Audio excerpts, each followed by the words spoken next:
Dad, I think somebody is watching us.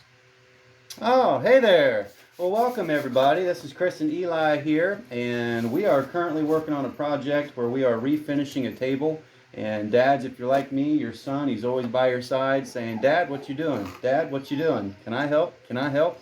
And of course, my son Eli, he's always a tremendous help to me. And any project that I have going around the house or even at work, he likes to help out Dad. So we'll get started here. We're going to walk you through a process and share some tips with you and some different DIY tips that you can possibly do at home yourself with your dad and or with your son. So I hope this will be a help to you. Thanks for tuning in.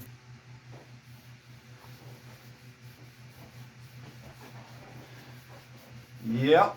So as we continue on this table here, we've already got the bottom part done. And I got to tell you, I'm really liking the way this is coming out. So what Eli's doing is he's just continuing to stain the top part of this.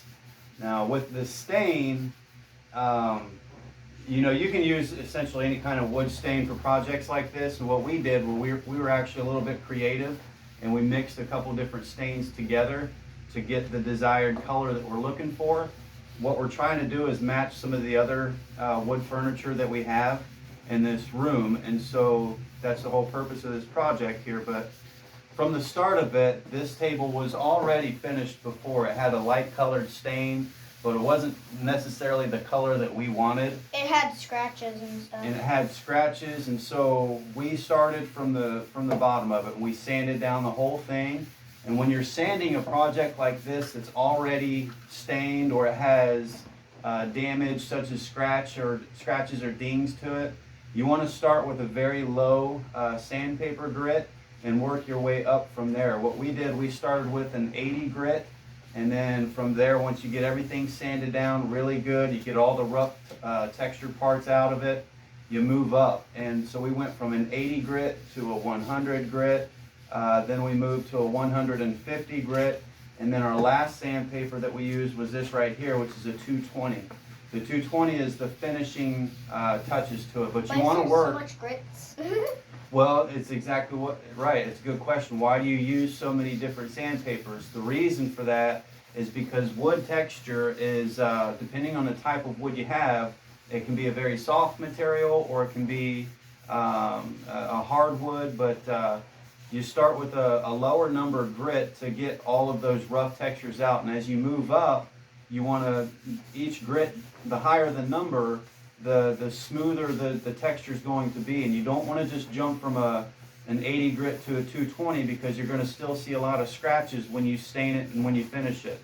So if you progress to that higher level of sandpaper, you gradually remove all those very small scratches that the sandpaper leaves, and then you won't see that when you stain it and finish it for your final project.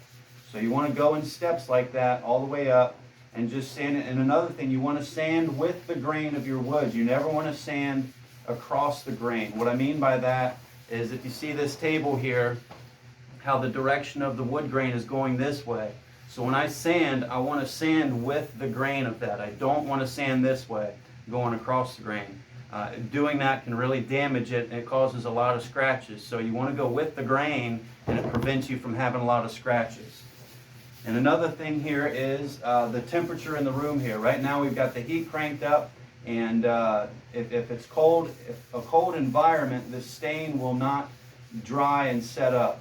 So you want to have more of a warm environment, warm atmosphere when you're staining wood. That'll allow for your stain to cure, and it won't be wet when you come back to finish it with a clear coat or a polyurethane. So again, this is just a fun little project for me and my son, and something I've been working on, and he wanted to come and help me out, so we thought, why not? Let's do this, a father-son video, and we'll do a lot more of this stuff. Eli helps me out with a lot of projects. And thank you for subscribing to some of our videos that we made. Yeah, there's going to be a second part to this. Eli's going to put a clear coat and a polyurethane finish, which is really going to make this table pop. So if you want to see that part of the video, you're going to have to subscribe. We won't be able to include it on this part, as this is a phase, it's a process. We'll have to, once this stain is finished here, we're going to have to let this table sit and cure for a while And once it's finally cured, we'll come back and put a coat of polyurethane on it. So I hope that'll be sooner than later, because I'm excited to see what it looks like. It already looks great, guys. You're gonna love it. So we'll bring you back when we're ready, okay? So not bad here. This is Eli's first table that he's stained. So I want to show you here It took us just like 2 seconds. the big difference that makes when you just sand it out and you refinish the table. You can really get a good result here if you just take your time to it. So that's not the finished process here. We've still got a little bit to go with putting a coat of clear coat on here. So, but once we get done with that, we'll certainly bring you guys back and show you what's going on here. And I hope you enjoy this video. Thank you.